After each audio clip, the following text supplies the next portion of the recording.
This is Dr. Saad in front of you, and today my topic is the gastric adenocarcinomas.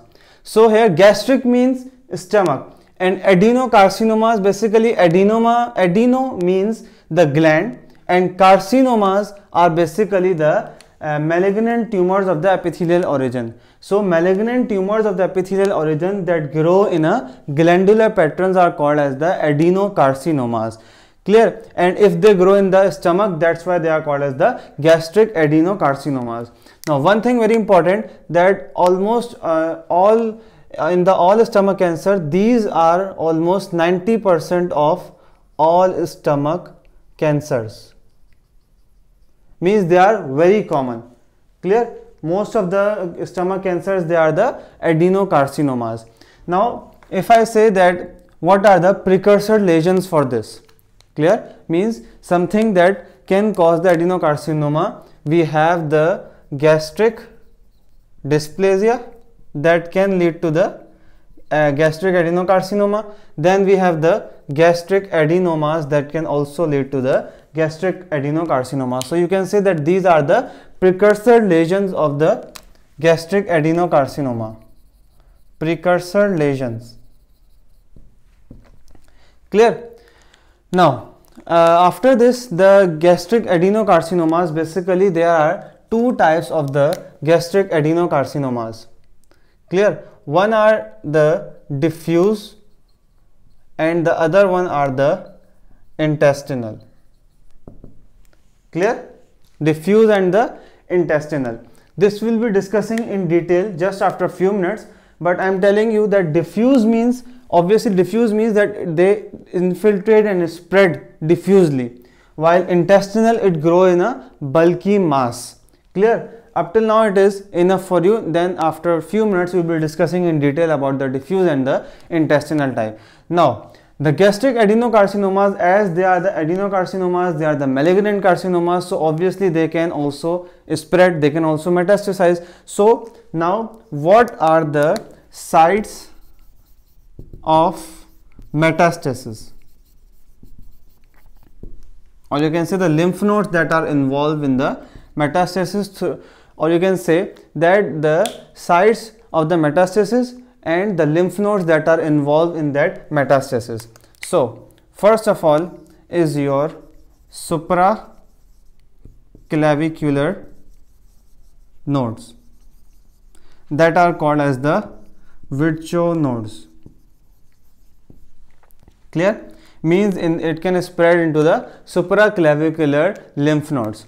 Then we have the second one, that is the periumbilical lymph node. Clear? Now this periumbilical lymph node, it is called as the Sister Mary Joseph nodule. Clear? Basically what happens, this Sister Mary Joseph nodule, it means that there is a periumbilical lesion which occurred due to the malignancy, intra-abdominal malignancy or pelvic malignancy. Clear? That is periumbilical lesion that occurred due to intra-abdominal or pelvic malignancy. Clear? So that can also spread towards the periumbilical lymph nodes. Then you can say periumbilical region. Then we also have that it can spread to the left axillary lymph node. Left axillary lymph node, it is called as the Irish node. Now what is Irish node? Basically when the left axillary lymph node is palpable. Clear? Here this is left axillary lymph node in the axilla. So if it is palpable, so it is called as the Irish node, means there is metastasis. So this metastasis can occur from the stomach towards the left axillary lymph node, that is called as the Irish node. Then fourth one where it can metastasize is your, in the females there is ovary. So the stomach cancers, adenocarcinomas can metastasize towards the ovary, and in ovary now this is called as the Krukenberg tumor. Clear? So then we have the fifth that is involved is the pouch of Douglas. Pouch of Douglas, and this is also present in the female. Basically, this is called as the rectovaginal or rectouterine pouch. Basically, females, for suppose this is the uterus of the female, and here is your rectum. So, in this, between the uterus, this is the uterus for suppose, and between this there is a space that is called as the rectouterine pouch or rectovaginal pouch, or that is also called as the pouch of Douglas. Clear? And this is called as the Blummer shelf, something like this it was. Clear? So if it is means you are feeling difficulty remembering these names, just first of all remember the sites of metastasis, that what are the sites and which nodes are involved. Supraclavicular, periumbilical lymph node, left axillary lymph node, ovaries, and the pouch of Douglas. Clear? So these are the sites of the metastasis where the adenocarcinomas they can metastasize and which type of the lymph nodes they can involve. Clear? Now we are moving on towards the pathogenesis of this disease, adenocarcinoma, pathogenesis of this disease. So what is the pathogenesis? Basically, you all know that all the tumors, cancers, adenocarcinomas, their pathogenesis is always the mutations. Pathogenesis. So pathogenesis is the mutations. Now there are different type of the mutation in the diffuse and different type of the mutation in the intestinal. So one by one I am telling you that which type of mutation occur in the diffuse and which type occur in the intestinal. So first of all we have the diffused adenocarcinoma, diffuse type. Diffuse type means it will be growing diffusely and it will spread diffusely. Clear? So in diffuse type we have the loss of function mutation in which gene? In CDH1.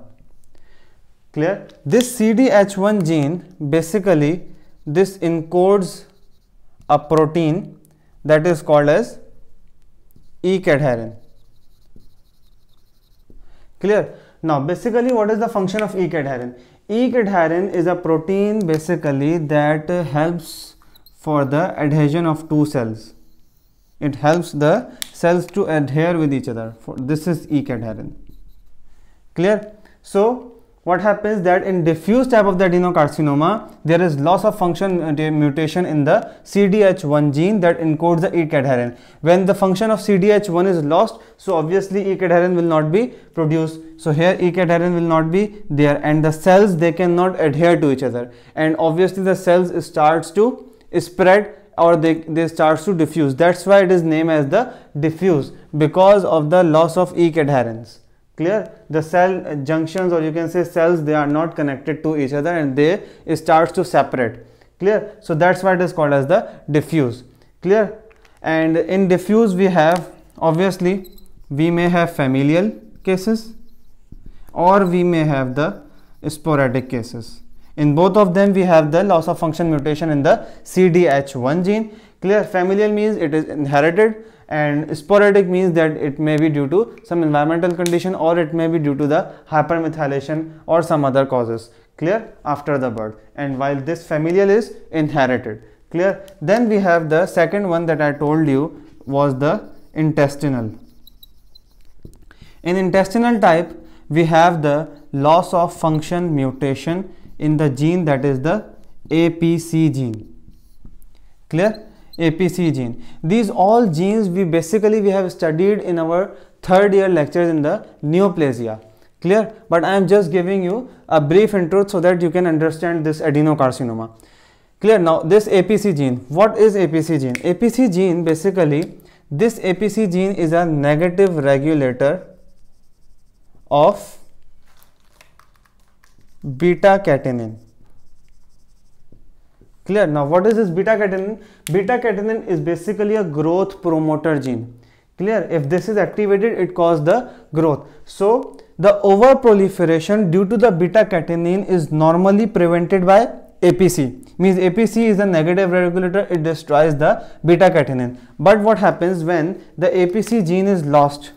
So the negative regulation from the beta catenin is removed, and beta catenin cause the over proliferation, overgrowth, which results in the cancer. Clear? So you can say that beta catenin, there is a gain of function mutation in the beta catenin may also lead to the tumor development, or loss of function mutation in its negative regulator, that is the APC gene, that results in the tumor development. But main you have to remember this APC gene in the intestinal and the CDH1 gene in the diffuse. This is very important from the MCQ's point of the view of the paper. Clear? So these are the mutation in the intestinal type. We also have the familial as well as the sporadic, means intestinal means that inherited, and the sporadic means some due to some other conditions, some other factors. Clear? So this is the pathogenesis of this disease. Now I am telling you about the clinical features of this disease, that how the patient will present. Clear? We have the clinical features. So clinical features, basically there are two types. One is the early features and the other are the late features.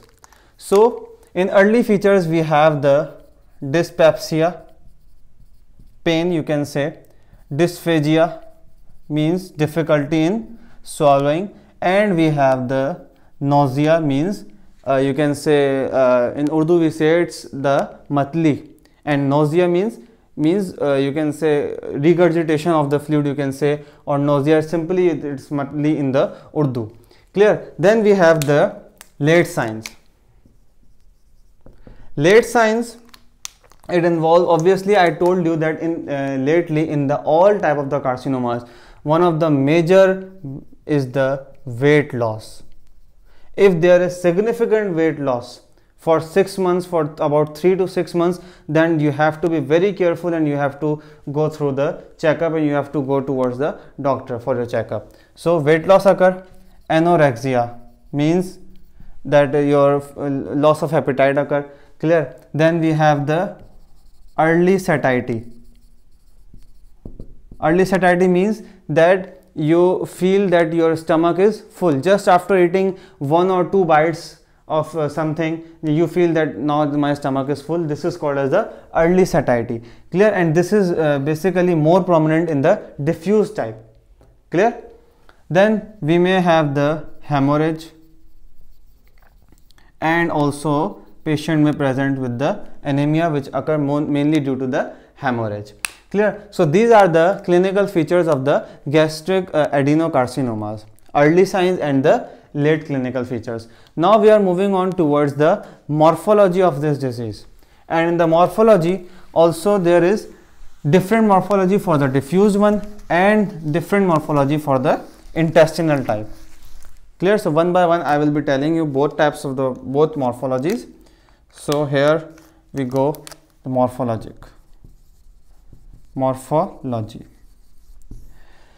First of all, I am telling you the morphology of the intestinal type. As I told you that intestinal type of the adenocarcinomas are those carcinomas that grow in a bulky mass, means that grows in a mass. Clear?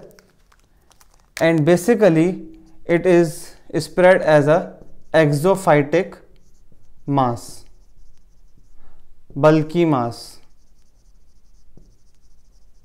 Now what this exophytic mass it means, for suppose if this is your stomach, clear, just suppose that this is your stomach, and if there is the intestinal type of the adenocarcinoma, so how it will present, the morphology, how it will be presenting, this is the exophytic mass, means this mass is present outside the stomach wall.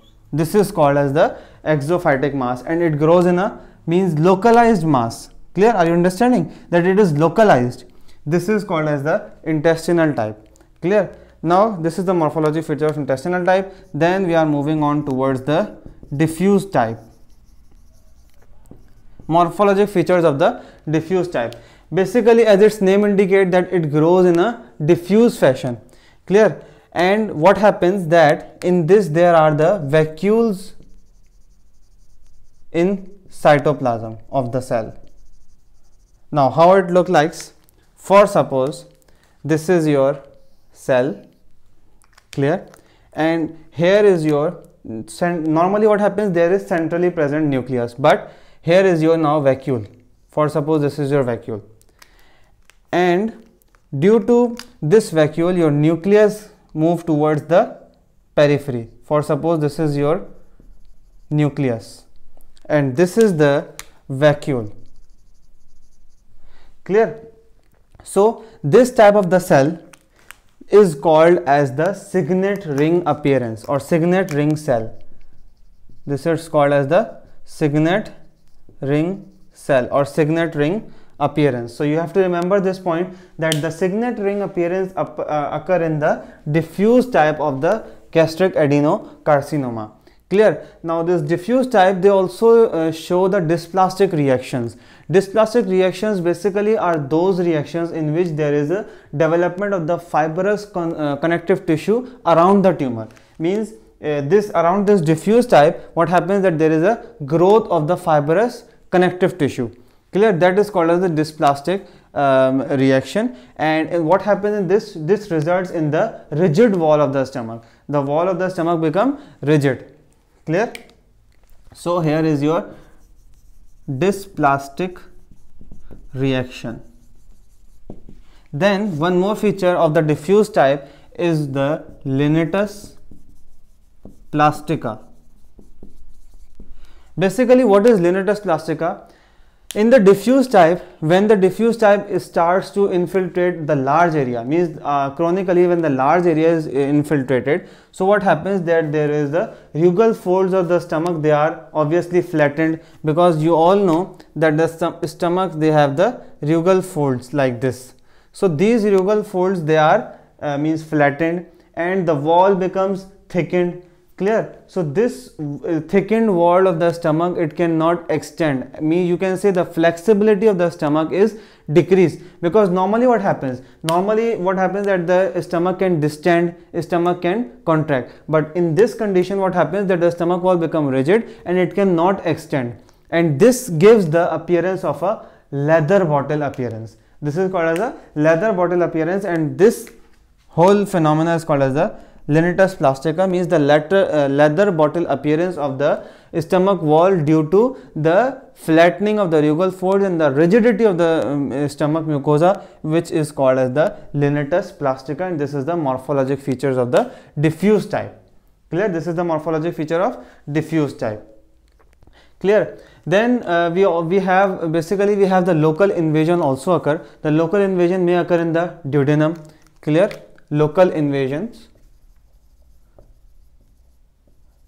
invasion can occur in the duodenum, can occur in the pancreas and the retroperitoneum. Clear? Now moving on towards the treatment. What would be the treatment? Obviously the carcinomas. So the treatment of the carcinomas are, first of all, we give the chemotherapy to reduce the tumor. Then after chemotherapy, that is the surgical treatment, and the patient may survive for the 5 years. And basically the survival rate depends upon the metastasis, that if the metastasis has occurred, so the survival rate obviously it will be decreased, because this is means now the tumor has spread. But if it is in the early diagnosed, if the tumor or adenocarcinoma is early diagnosed, then the survival chances are good. Clear? So this is all about the gastric adenocarcinomas. We study about the precursor lesions, about the pathogenesis, about the site of the metastasis.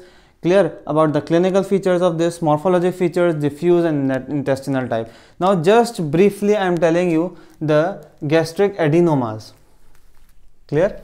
Gastric adenomas. This is a very short topic, just 2 to 3 minutes. Give me 2 to 3 minutes. I will explain you the gastric adenomas, very important point about the gastric adenomas, and then we will be finishing our lecture. So this is the gastric adenomas. Basically gastric adenomas, they are the benign tumors. Obviously adenomas are the benign tumors of the epithelial origin, and if they are present in the stomach, they are called as the gastric adenomas. Basically the risk factor for the gastric adenoma is the FAP.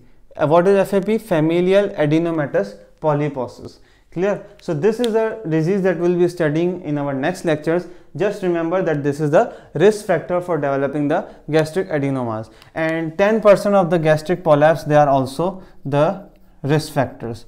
Clear? Now this gastric adenomas, basically they are most of the time, or you can say always, they are associated with the chronic gastritis,